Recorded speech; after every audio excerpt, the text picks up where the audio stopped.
दोस्तों, अगर आपको भी आए दिन आपके पेट में थोड़ी सी मरोड़ उठती रहती है, पेट बहुत ज़्यादा भारी लगता है, आए दिन आपको लूज मोशन की शिकायत लगती है और उसमें आपको ब्लड स्ट्रेन भी दिखते हैं, यानी कि ब्लड की मात्रा दिखती है, भूख नहीं लगती, मोशन से पहले या मोशन के बाद में थोड़ा पेट में मरोड़ उठता है, तो हो सकता है कि आप भी अल्सरेटिव कोलाइटिस यानी कि आंतों में सूजन और उसमें छाले पड़ने जैसी गंभीर बीमारी से सफ़रर हो।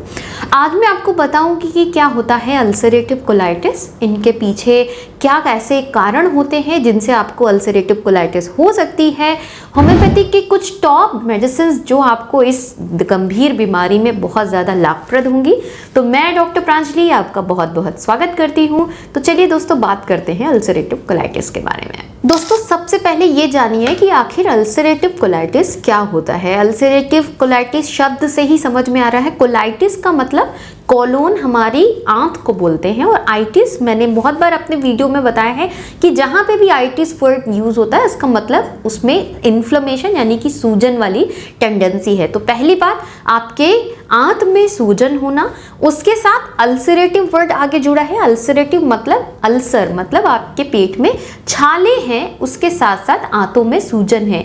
दोस्तों, ये एक तरह की ऑटो इम्यून डिजीज होती है। ऑटो इम्यून का मतलब होता है कि जब आप एकदम ले लैंग्वेज में समझें कि जो आपका इम्यून सिस्टम है, आपका जो डिफेंस सिस्टम है, आपके लिए काम ना करके आपके अगेंस्ट काम कर रहा है। जो आपको स्ट्रेंथ देना चाहिए वो आपे के अपोजिट आपके शरीर को सोचने लगता है कि वो उसका दुश्मन है और उसी के लिए काम करके उसको और ज़्यादा खराब करता है। तो हम ऐसी डिजीजेस को ऑटो इम्यून डिजीज बोलते हैं।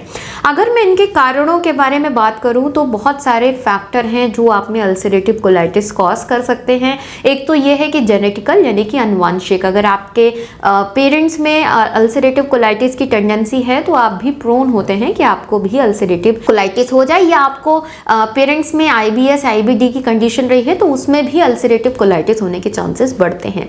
इसके अलावा आप में जो आपके गट बैक्टीरियाज हैं, अगर उनकी में जो बहुत ज़्यादा चेंजेस हो गए हों तो भी ये पॉसिबिलिटी है कि उनमें उनके बढ़ने से बहुत बार ऐसा होता है कि वो अंदर इन्फ्लेमेशन कॉज करने लग जाते हैं और धीरे धीरे वहाँ पे छाला बनने लग जाता है।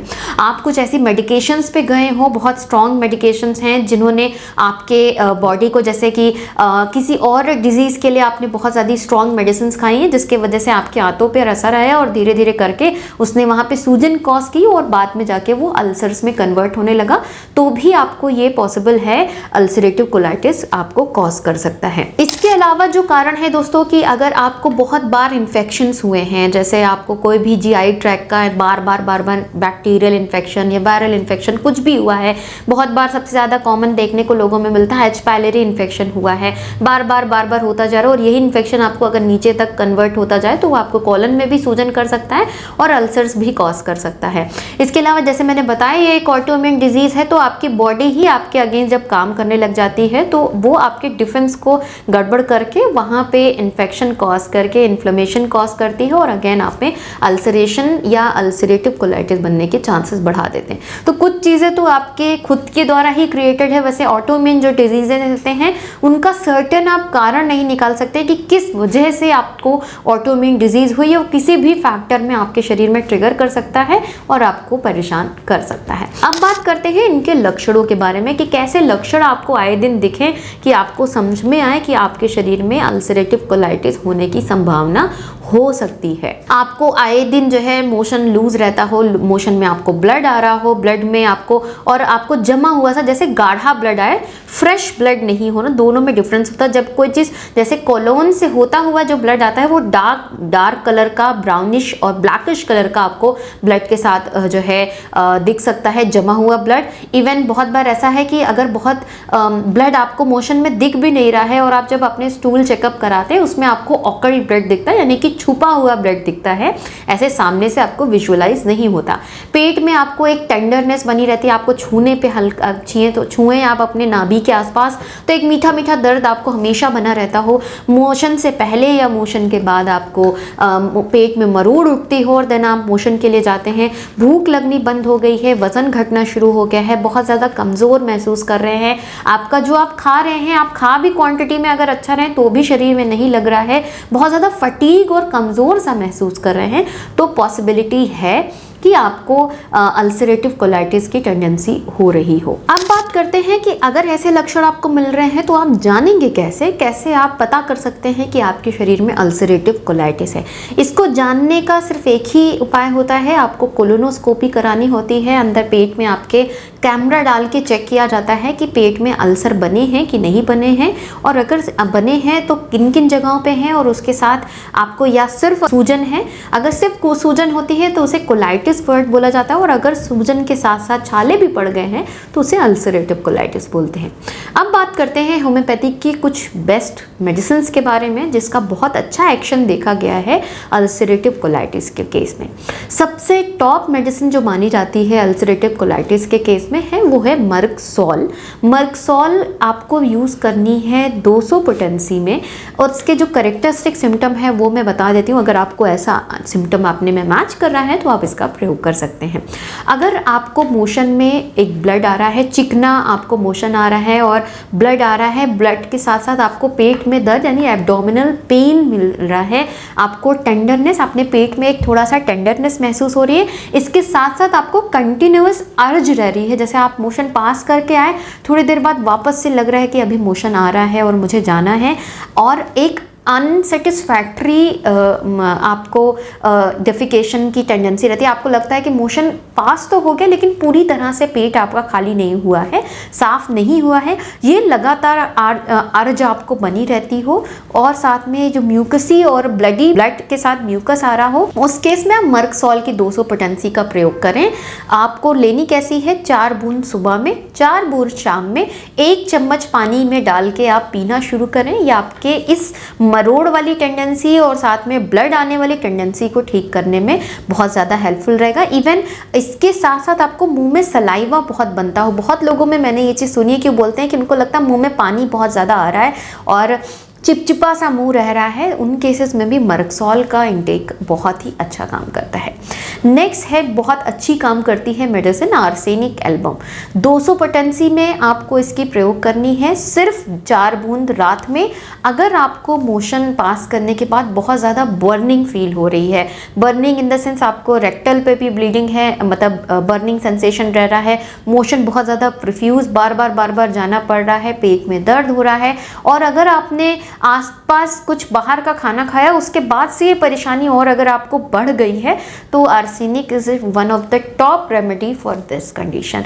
और इसके साथ साथ आप बहुत ज़्यादा थके हुए, कमज़ोर से महसूस कर रहे हैं, शरीर में बहुत वीकनेस, बहुत रेस्टलेसनेस फील हो रही है आपको, तो आपको आर्सेनिक अगेन बहुत अच्छी काम करेगी। इस कंडीशन में आर्सेनिक की 200 पोटेंसी जैसे मैंने बताया, 4 बूंद आप 1 चम्मच पानी में डाल के रात में लीजिए, ये आपको बहुत ज़्यादा हेल्पफुल होने वाली है। थर्ड मेडिसिन है जो जीआई ट्रैक्ट पे मुझे लगता है हर केसेस में बहुत अच्छा काम करती है, वो है नक्स वोमिका। नक्स वोमिका एक बहुत ही अच्छी मेडिसिन मानी जाती है हमारे जो डाइजेशन संबंधित हर परेशानी में। अगर आप बहुत ज़्यादा तेल मसाला खाने वाले इंसान हैं, बहुत ज़्यादा स्पाइसी चीज़ें खाते हैं और आपको उसके बाद से ये दिक्कत शुरू हुई है, आप साथ में अल्कोहलिक भी हैं, तो आप और आपका जीवन बहुत ज़्यादा सेडेंट्री है, आप बहुत ज़्यादा बैठे रहने का काम करते हैं, तो अगेन नक्स वोमिका इसके ऊपर बहुत अच्छी काम करती है। अगर आपको जो ये मोशन की टेंडेंसी है, कॉन्स्टिपेशन और डायरिया अल्टरनेट होता हो कि कभी आपको डायरिया होने लग जाए, कभी आपको कॉन्स्टिपेशन हो, पेट सही से साफ ना हो रहा हो और बहुत ज़्यादा गरिष्ठ भोजन खाना आपको पसंद आता हो, तो आप उस केस में नक्स वोमिका की प्रयोग कर सकते हैं। इसकी आपको 30 पोटेंसी का प्रयोग करना है, 2 बूंद दिन में 3 बार आप लेना शुरू करें। ये आपको बहुत ज़्यादा हेल्पफुल होगी, आपके डाइजेशन को भी सुधारेगी, आपका जो ये अल्टरेशन है कॉन्स्टिपेशन एंड डायरिया का, इसको भी सुधारेगी, आपके जो डाइजेस्टिव ट्रैक को भी अच्छा करने में हेल्पफुल होगी। नेक्स्ट मेडिसिन है वो एलोज सॉक्रेटिना, आपको ये भी 30 पोटेंसी में ही प्रयोग करनी है। अगर आपको सुबह उठते से बिल्कुल अर्जेंसी होती है मोशन पास करने के लिए, आपको बिल्कुल भागना पड़ता है मोशन पास करने के लिए और मोशन में आपको म्यूकस बहुत ज़्यादा आ रहा है, एकदम वाइट फ्रोदी म्यूकस निकल रहा है, उसमें आपको थोड़ा ब्लड भी दिखाई दे रहा है, पेट में मरोड़ उठ रही है, तो उस केसेस में भी आपको एलोज बहुत अच्छी काम करती है। और इसके इसके साथ साथ आपको पेट में जब मोशन से पहले आपको बहुत ज़्यादा मरोड़ आ रहा है, आपको पाइल्स की भी शिकायत अगर इस देखने को मिल रही है, एक चुभन वाला दर्द आपको अपने रेक्टल एरिया पे फील हो रहा है, एलोज इसको भी ठीक करने में हेल्प करता है। आप इसकी 2 बूंद दिन में 3 बार लें। 30 CH पोटेंसी को मैं बोल रही हूँ आप प्रयोग करें। आपको ये सारे ही अर्जेंसी के केस में, म्यूकस फॉर्मेशन के केस में और इवन आपका जो पेट में क्रैम्प्स और पाइल्स की भी सिचुएशन है, इसको भी ठीक करने में ये हेल्पफुल होगा। Last but not the least, one of the best medicine for bleeding tendency, जो अंदर आपको ब्लड जो है रिलीज हो रहा है आपके अल्सर से, उस टेंडेंसी को खत्म करने में बहुत अच्छा काम करती है फास्फोरस। फास्फोरस बहुत अच्छी मानी गई है, किसी भी कोगुलेशन वाली जगह पे बहुत अच्छा काम होता है इसका।